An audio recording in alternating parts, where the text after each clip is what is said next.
Could Arsenal be looking at Tchouameni as a potential replacement to Thomas Partey from big boy Real Madrid? Yes, people, welcome back to another Arsenal transfer news video. As always, if you love being kept up to date with daily Arsenal transfer news, this is a place where you make sure you subscribe down below. We're to 3,000 subscribers. It's a win-win for both of us. And let me know in the comments your thoughts on Tchouameni to Arsenal. Let's get straight into the tweet brought today by Connor Moore saying this. Confirmed. Arsenal now line up a move for Real Madrid midfielder Aurelian Tchouameni. He will cost in the region of £85 million, but a loan option is also available as well to buy him in January/next summer. This will result in Arsenal having to sell some big players first. And this does get me excited because those who don't know, Tchouameni is a brilliant footballer. He played for France in the World Cup in that central defensive midfield role position. And of course, he's been playing there for Real Madrid as well. This man is one for the future and for the present. He is unbelievable. Genuinely, I think he'll fit in perfectly with Arsenal as well. These young players, he's playing the big matches, so he'll be used to being adapt to coming to the Premier League and playing for Arsenal, having played for Real Madrid. Pressure situations as well he's played, and let's be honest about it, guys.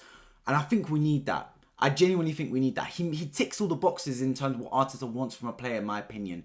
Project youth, young player, still got bags of experience. I mean, one of the reasons Arteta wanted Havertz for him was scoring the winning goal in the Champions League, right? He's got the experience in the big matches despite his young age. Can play that central defensive midfield role. We know Thomas Partey potentially could depart Arsenal to go to Juventus or to Saudi Arabia. If he does go, a replacement is needed. And it's been confirmed by multiple sources that should Thomas Partey depart the Emirates, Arsenal will sign one more midfielder. If he doesn't go, that will be it in terms of business for the midfield. And to be fair, either way I'd be happy. Look, I don't necessarily want Thomas Partey to leave Arsenal, but should he leave, I want us to replace him adequately. And whether that means Moises Caicedo, if that means Tchouameni, if that means Onana and other videos coming out on him on this channel, so stay tuned for that and hit the bell notifications so you don't miss it, I'll be fine. But if that replacement is Romeo Lavia, no disrespect to Romeo Lavia, I think he's a brilliant player and could be one for the future, but he's still a bit too young. Onana, you could say the same thing, to be honest, you could.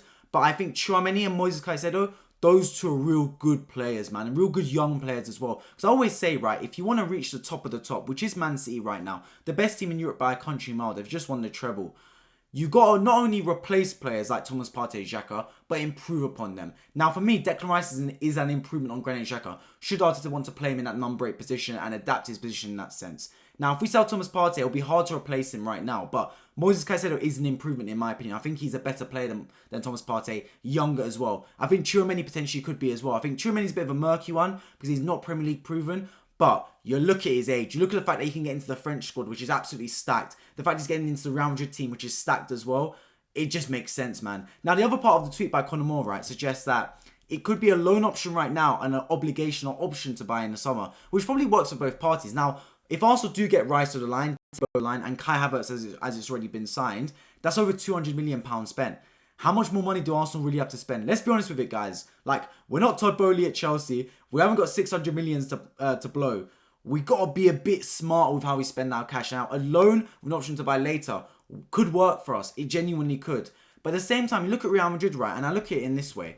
They've signed Jude Bellingham for over 100 million. He's a midfielder. They've kept Luka Modric. I don't know what's happening with Toni Kroos, really.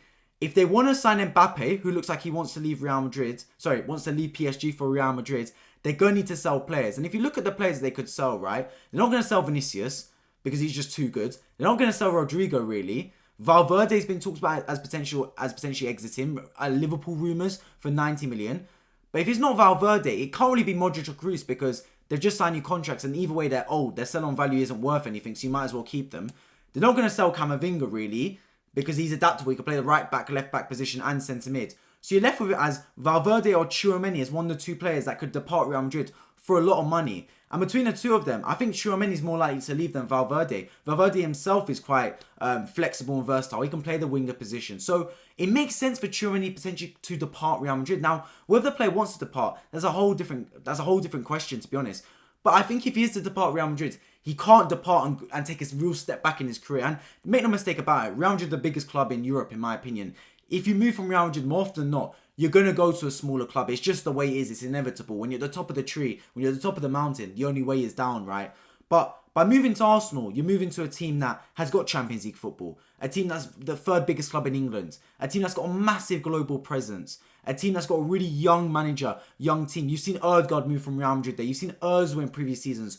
move from Real Madrid to Arsenal. So we've got a track record of signing players from Real Madrid but in previous seasons. So it makes sense in that sense. Arsenal have got a good relationship with Real Madrid already. Now, do I think this deal's going to happen? Guys, to be completely honest, I don't think it's that likely. I really don't. But the interest is there. And while the interest is there, why not go for it? Look, I've praised Arsenal for how aggressive they've been in this transfer window. I've said this from before. This is a new season for Arsenal. This is a new era. We've got Champions League football now. We haven't had it for the past 5 seasons, 6 seasons. I want to say 2017 was the last time we had Champions League football, right? So you've got a new competition. You're in the Champions League. You got to have a new approach. And we can sign the top players. Because make no mistake about it, if this was last season where we had Europa League, if this was a season before where we were out of all Europe, we aren't signing Declan Rice. There's no chance we're getting that type of player. So with Champions League football, you've got to sign these top players because you can't get complacent. I mean, look at Liverpool last season. I think even the most pessimistic of their fans would never have expected them to drop out of the Champions League. They all thought they were going to challenge for the title and potentially win it. Same with Leicester City. Fighting for Europe in previous seasons. Next season, they're playing Championship football. If you get complacent in football, you fall off. So I like how aggressive and active Arsenal have been early, signing these top players, spending a lot of money. Let's proceed and sign some more top players. Look, for me, if we sign Declan Rice, Aurelian Timber, Kai Havertz, and bring in one more top midfielder of Tchouameni or Caicedo, that's a 9 out of 10 Premier League window for me. Genuinely, I think that's the case because that's exactly what we need. But right now, if you don't bring in another midfielder, you're swapping Kai Havertz and Rice in for Partey and Xhaka. Is that really an improvement? I mean, Rice is an improvement on both, but is Kai Havertz in a midfield position? It's a massive risk in my opinion. So just bringing in another midfielder just gives me more peace of mind, gives a lot of Arsenal fans more assurance, and I think that's what we need going forward. Look, Tchouameni, I have no doubt will be one of the best players in the world one day. Genuinely, I have no doubt about that. In his position, let me refrain that, in his position. And look, he scored a massive goal against England in the World Cup. How can we forget? He knows how to play at central defensive midfield role position. He knows how to play in the biggest matches. Look, I think it's a signing that makes sense for Arsenal. Now, whether we get this deal over the line, it remains to be seen. But I do expect some kind of progression. In the meantime, I expect Arsenal to wrap up the deal for Aurelian Timber and Declan Rice. I think medicals are due for both.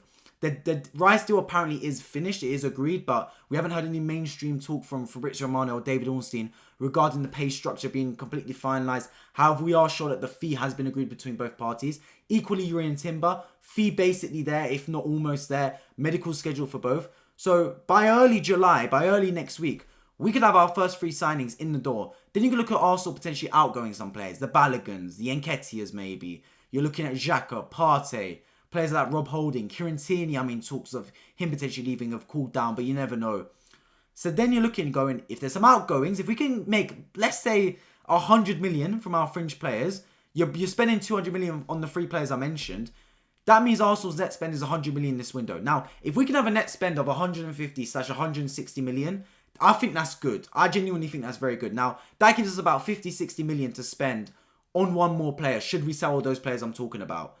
Then you're looking and thinking, if we could sign a Caicedo for 80 million, 85, same with Tchouameni, maybe guarantee 60 million, 50 million this season, and then the rest in installments or add-ons.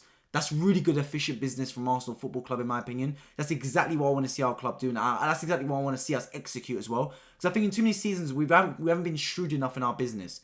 Now, I praise Arsenal for how they've gone about the Declan Rice deal, because I've said in previous seasons, we haven't moved like a big club at times. We've just said, you know what, if there's a bidding war, let's withdraw ourselves. And yes, that makes sense at times, but if you're going to be a big club, and if you're going to want the big players, other clubs are going to want them as well. It's very rare you want a player that's a top talent that other clubs don't want.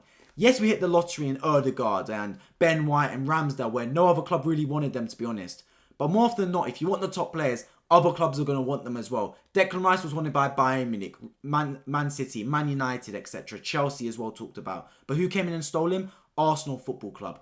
Mudryk was owned by Arsenal. Chelsea came in and stole it. So we basically got a bit of payback there. Obviously not to Chelsea, but just in the market. What goes around comes around, right? So if you look at these top players like Tchouameni, like for example Moises Caicedo, who's really wanted by Chelsea, you're going to need to steal him from another club. That's just how it works. We can't avoid every sort of bidding war and every sort of auction that exists in football. So Kroenke, you've done well so far. Edu, you've done all right so far. You've brought in 3 players potentially. I'm not gonna count my eggs before count my chickens before they lay their eggs.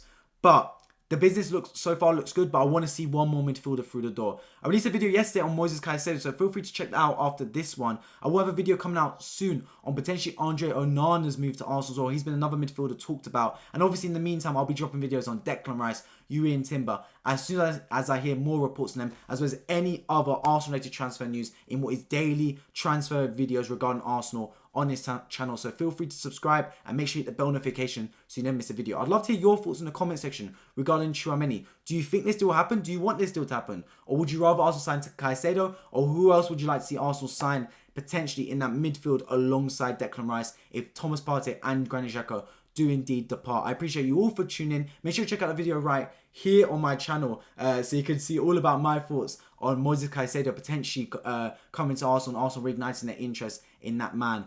So if you're new on to, make sure you subscribe, drop a like so this video gets out to more people in our algorithm, and I hope to see you all in my next one. Take care.